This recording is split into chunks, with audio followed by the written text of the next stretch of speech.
మిత్రులారా నమస్తే. సాహితీ సంపెంగలకు స్వాగతం. ఇందులో భాగంగా నేటి కథా సంపంగి మరో శాకుంతలం. ఈ కథలోని రెండో భాగాన్ని విందామండి. ఈరోజు రచించిన వారు సుప్రసిద్ధ సాహితీవేత్త డాక్టర్ దిలావర్ గారు. చదువుతున్నది శ్రీమతి సోంపాక సీత. మన దేశానికి భారతదేశం అన్న పేరు ఎట్లా వచ్చిందని కదా మనం చెప్పుకుంటున్నాం అంటూ ఓసారి తరగతి 4 వైపులా కలయజూశాడు రాజా. క్లాస్ అంతా నిశ్శబ్దంగా ఉంది. తను చెప్పబోయే పాఠం వినటానికి క్లాస్ అంతా రెడీగా ఉందని నిర్ధారించుకుని ఓసారి గొంతు సవరించుకుని చెప్పటం ప్రారంభించాడు. ఆ విధంగా దుష్యంతుడు శకుంతలకి ఇచ్చిన మాట తప్పాడు. తిరిగి ఆశ్రమం వైపు కన్నెత్తి కూడా చూడలేదు. దుష్యంతుని వలన గర్భవతి అయిన శకుంతల 12 బిడ్డకు జన్మనిచ్చింది. ఆ పసికునకు భరతుడని పేరు పెట్టారు. భరతుడు 5-6 ఏళ్ల పిల్లవాడయ్యాడు. ఓ రోజు శకుంతల తండ్రి కణ్వుడు, అమ్మ, ఆడపిల్ల ఎన్నాళ్ళు పుట్టింట్లో ఉన్న అత్తారింటికి పోక తప్పదు, వెంటనే బయలుదేరు అని కొందరు శిష్యులను తోడిచ్చి శకుంతలను సాగనంపాడు. అష్టకష్టాలు పడి శకుంతల రాజసభకు చేరుకుంది. రాజా, నేను నీ భార్యను, వీడు నీ కొడుకు, దయతో మమ్మల్ని స్వీకరించండి అని వేడుకుంది. ఎలాంటి తళుకు బెళుకులు, రాచరికపు వన్నెచిన్నలు లేకుండా ఒక ముతక చీరలో నిరాడంబరంగా ఉన్న సామాన్య మునికన్యను చూసి సభలోని వాళ్ళంతా ఒక్కపెట్టిన పెళ్ళున నవ్వారు. ఎవరమ్మా నువ్వు? మహారాజును నేనెక్కడా? ఒక సామాన్య స్త్రీవి నువ్వెక్కడా? పైగా వీడు నా కొడుకుని అభండాలా? వెళ్ళవమ్మా అంటూ దుష్యంతుడు కసురుకున్నాడు అని చెబుతుండగా ఠంగున గంట మోగింది. మోతి అప్రయత్నంగా తన కడుపును తడుముకున్నది. కొండాకోణంలో మసక చీకటి పరుచుకోవటం అద్భుతంగా ఉంటుంది. ఉండుండి పికిలిపిట్టల కూతలు వినిపిస్తున్నాయి. చీకటి సముద్రంలో కలిసిపోయిన నిశ్శబ్దం భీతావహంగా ఉంది. ఆ చీకటిలో నిశ్శబ్దంలో గిరిజన తండాలు, కోయగూడాలు మునగదీసుకుని ముడుచుకొని పడుకున్నట్లున్నాయి. ఎక్కడ ఏ చెట్టు మీద పక్షి టపటప రెక్కలార్చిన కొండాకోణంలో పెద్దగా ప్రతిధ్వని వినిపిస్తుంది. ఆకాశంలో ఒంటరి నక్షత్రాలు భయంగా మినుకుమంటున్నాయి. గుట్టల మధ్య నుండి నక్కల ఊళలు విషాదంగా ఏడుస్తున్నట్లుగా వినిపిస్తున్నాయి. రాజా స్కూలు వరండాల్లో మంచం వేసుకుని పడుకున్నాడు. చల్లగాలి స్పర్శ హాయి గొలుపుతున్నా రాజాకు ఏదో అసౌకర్యంగానే ఉన్నట్టుంది. ఎంతకు నిద్రపట్టడం లేదు. ముసురుకుంటున్న ఆలోచనలతో సతమతమవుతూ అదే పనిగా పక్క మీద దొర్లుతున్నాడు. ఇంతలో ఏదో అలికిడైనట్టు అనిపించింది. కళ్ళు నులుముకుని మరీ చూశాడు. ఏదో ఆకారం అస్పష్టంగా కదిలినట్లు అనిపించింది. చీకటిని చీల్చుకుంటూ కళ్ళు చిట్లించి చూశాడు. మృత్యు భీకర ఆకారం ఒకటి అంతకంతకు సమీపిస్తోంది. భయంతో చివాలన లేచి కూర్చున్నాడు రాజా. మోకాళ్లపైకి ఎగేసి కట్టిన ముతక పంచ అంత చీకట్లో కూడా బలిష్టంగా కండలు దేలి భయంకరంగా కనిపిస్తున్న నల్లటి శరీరం.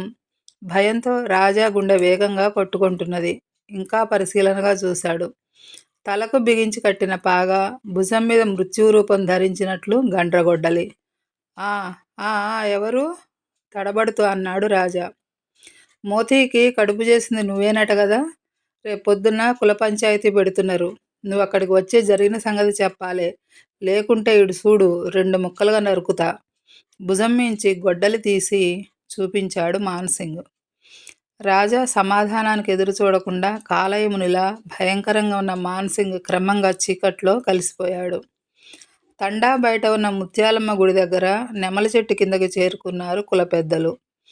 భుజాల మీద తుండుగుడ్డలతో, తలకు పెద్ద పెద్ద పాగాలతో, మెలిదిరిగిన బుర్ర మీసాలతో, నోటిలో పెద్ద పెద్ద చుట్టలతో చెట్టు కింద పెద్ద పెద్ద రాళ్ల మీద ఆసీనులై ఉన్నారు.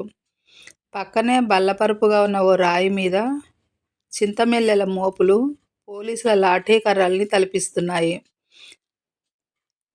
తల వంచుకుని నేలచూపులు చూస్తూ పెద్ద మనుషుల ముందు దోషిలా నుంచుని ఉన్నది మోతి. పులిబోనులోకి విడిచిపెట్టిన మేకపిల్లలా గజగజ వణికిపోతున్నది.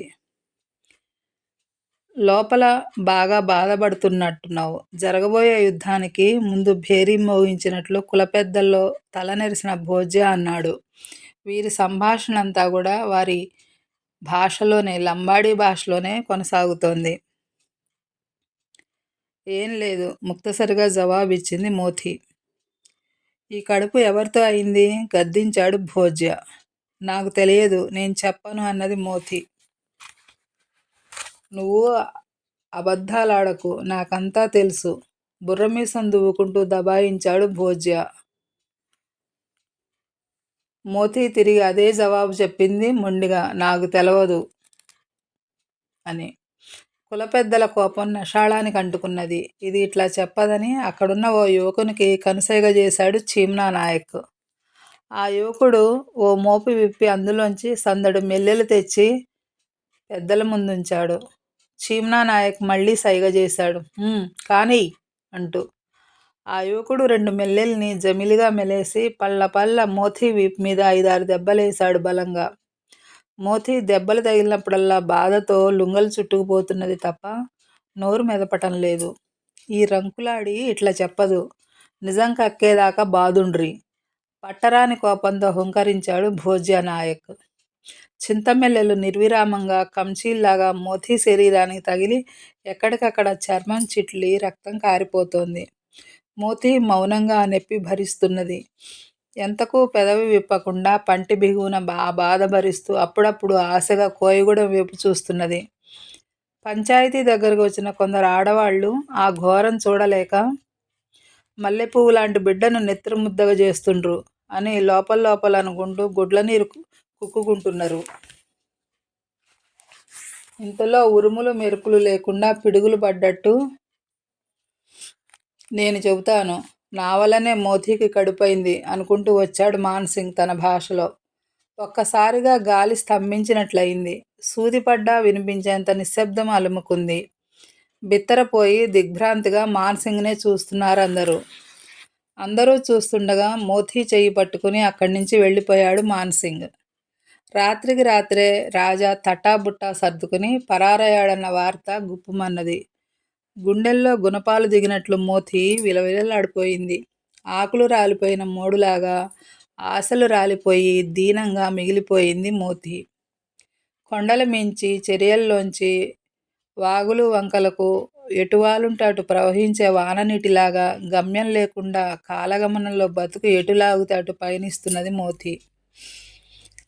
అది అండర్ గ్రౌండ్లో ఉన్న ఒక గది. ఆ గదిలో కొవ్వొత్తుల వెలుగు ఉండి లేనట్లుగా మసగమసగగా పరుచుకుంటున్నది. బల్లల మీద ఉన్న పింగాణీ ప్లేట్లలో మాంసం ముక్కలు, చికెన్ లెగ్ పీసులు, పకోడీ ముక్కలు, కారపు బూందీ చిందరవందరగా ఎట్లా పడితే అట్లాగా పడి ఉన్నాయి. హఠాత్తుగా చూస్తే అదేదో పులులు, సింహాలు నివసించే గుహలాగా కనిపిస్తుంది. పొడవైన బల్లకు 2 వైపులా ఉన్న కుర్చీల్లో 7-8 గాజు గ్లాసులు కూర్చుని ఉన్నాయి. అటు గ్లాసులకు ఇటు గ్లాసులకు మధ్య ఒక లీడర్ గ్లాసు దర్జా వలకబోస్తూ కూర్చున్నది.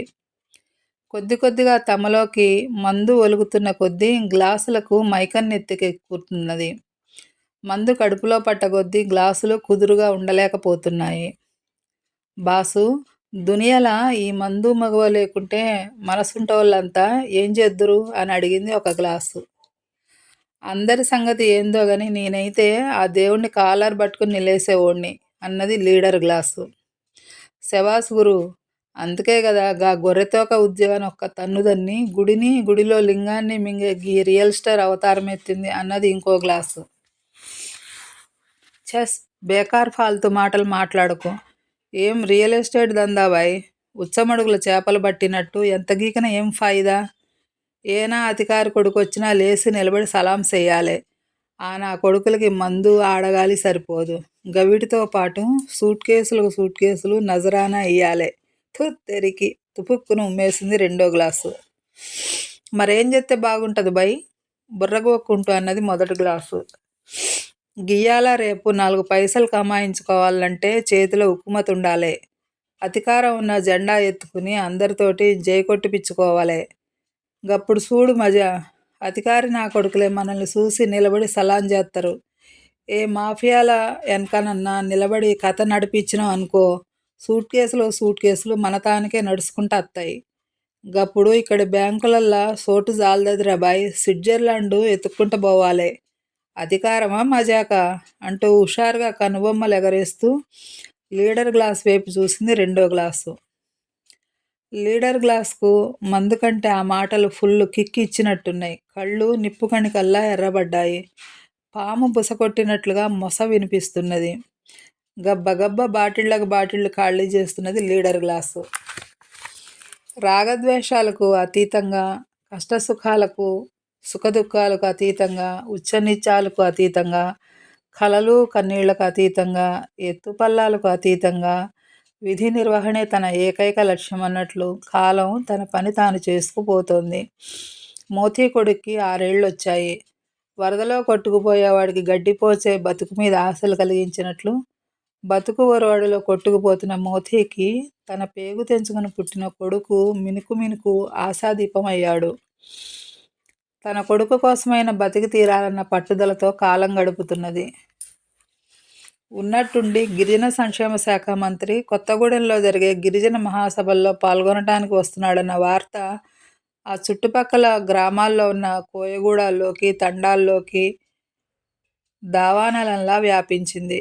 1,00,000కు పైగా జనాలను తరలించి పార్టీ మహాసభలను ప్రతిష్టాత్మకంగా నిర్వహించాలని జిల్లా పార్టీ కార్యకర్తలంతా పట్టుదలతో ఉన్నారు. చోటామోటా గల్లీ లీడర్ల దగ్గర నుండి జిల్లా నాయకుల వరకు జనాలను ప్రలోభపెట్టి, మభ్యపెట్టి బస్సుల్లో, లారీల్లో, ఏ వాహనాల్లో పడితే ఆ వాహనాలు అందుబాటులో ఉన్నట్లుగా వాటిలో జనాలను నింపి తరలిస్తున్నారు. మనిషికొక్కంటికి 100 రూపాయలు బిర్యానీ బొట్లో ఇస్తారన్న ప్రచారం బాగా ఊపందుకుంది. అన్ని తండాల మాదిరిగానే కొత్త తండా నుంచి కూడా జనాలు బయలుదేరారు. ఎంతో కొంత దొరుకుద్ది కదా, నువ్వు కూడా రా పోదాం అని మోతీని బయలుదేరదీశాడు మాన్సింగ్. మోతీ కొడుకుతో సహా బయలుదేరింది. కొత్తగూడెంలోని ప్రకాశం స్టేడియం ఇసుకేస్తే రాలనంత జనాలతో కిటకిటలాడిపోతోంది. సభ ప్రారంభమైంది. లాంఛనాలన్నీ పూర్తయ్యాయి. ఇప్పుడు గౌరవనీయులు గిరిజన సంక్షేమ శాఖ మాన్యులు శ్రీ రాజారావు గారు తమ సందేశం ఇస్తారు అని సభాధ్యక్షుడు అనౌన్స్ చేశాడు. మంత్రిగారిని చూడగానే జనాలకు శివాలెత్తినట్లయింది. ఈలలు చప్పట్లతో స్టేడియం అంతా మార్మోగిపోయింది. మంత్రిగారు మైకందుకుని గొంతు సవరించుకున్నారు. మహాజనులారా, గిరిజనుల సేవలోనే నా జన్మ ధన్యమవుతున్నది. అమాయక గిరిజనులు మైదాన ప్రాంతవాసుల మోసాలకు బలవుతున్నారు. పేద గిరిజనులను దోచుకునే దళారులాటలిక సాగవు. గిరిజనుల భూములు అన్యాక్రాంతం కాకుండా పోడు భూములు గిరిజనులకు పట్టాలతో సహా పంచి, అటవీ ఉత్పత్తుల మీద గిరిజనులకే హక్కు కల్పించి, గిరిజనులను అన్ని విధాలా ఆదుకోవడానికి మా ప్రభుత్వం దృఢ నిశ్చయంతో ఉంది. గిరిజన చట్టాలు పకడ్బందీగా అమలు చేయటానికి నా వంతు కృషి చేస్తాను. అందుకు మా పార్టీకి, మాకు మీ అండదండలు ఎప్పుడూ ఉండాలని కోరుకుంటున్నాను.